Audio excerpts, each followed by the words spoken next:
नमस्ते। Welcome to world geopolitics.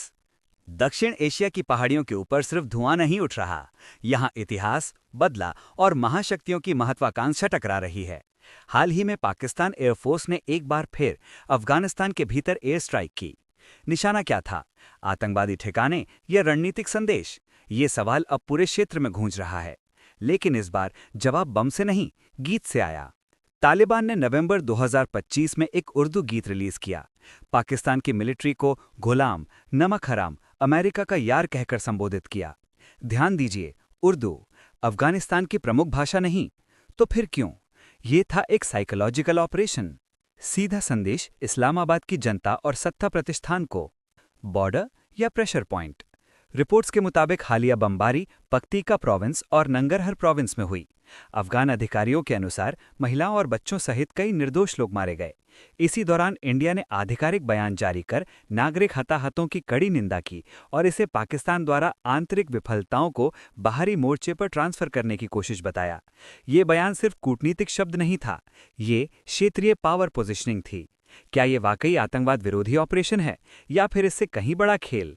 विश्लेषकों की नज़र एक नाम पर टिकी है, बागरम एयरबेस। वो बेस जिसे यूनाइटेड स्टेट्स ने 2 दशकों तक विकसित किया, वो बेस जिसे वॉशिंगटन रणनीतिक रूप से अमूल्य मानता है, और वो बेस जिसे लेकर अतीत में डोनाल्ड ट्रंप सार्वजनिक रूप से रुचि जता चुके हैं। अगर ये सिर्फ संयोग नहीं है, तो एयर स्ट्राइक केवल सैन्य कार्रवाई नहीं, बल्कि नेगोशिएशन स्ट्रेटेजी हो सकती है। पहले दबाव, फिर अस्थिरता, फिर सौदे की पेशकश। तालिबान का गीत सिर्फ भावनात्मक प्रतिक्रिया नहीं, ये नैरेटिव वॉरफेयर है। गीत में लगातार ये संदेश दोहराया गया कि पाकिस्तान वॉशिंगटन के इशारों पर काम कर रहा है। ये अभान जनता के गुस्से को दिशा देता है और पाकिस्तान की छवि को क्षेत्रीय स्तर पर चुनौती देता है। ये 21वीं सदी का युद्ध है, जहां मिसाइलों के साथ माइक्रोफोन भी हथियार है। आगे क्या? मृतकों की संख्या बढ़ रही है, स्ट्राइक्स की तीव्रता बढ़ रही है और दबाव काबुल पर केंद्रित हो रहा है। क्या तालिबान झुकेगा या लंबी सौदेबाजी करेगा? बहुत कुछ निर्भर करेगा वॉशिंगटन की राजनीति पर भी। अगर अमेरिकी सत्ता समीकरण बदलते हैं तो पूरे खेल की दिशा बदल सकती है।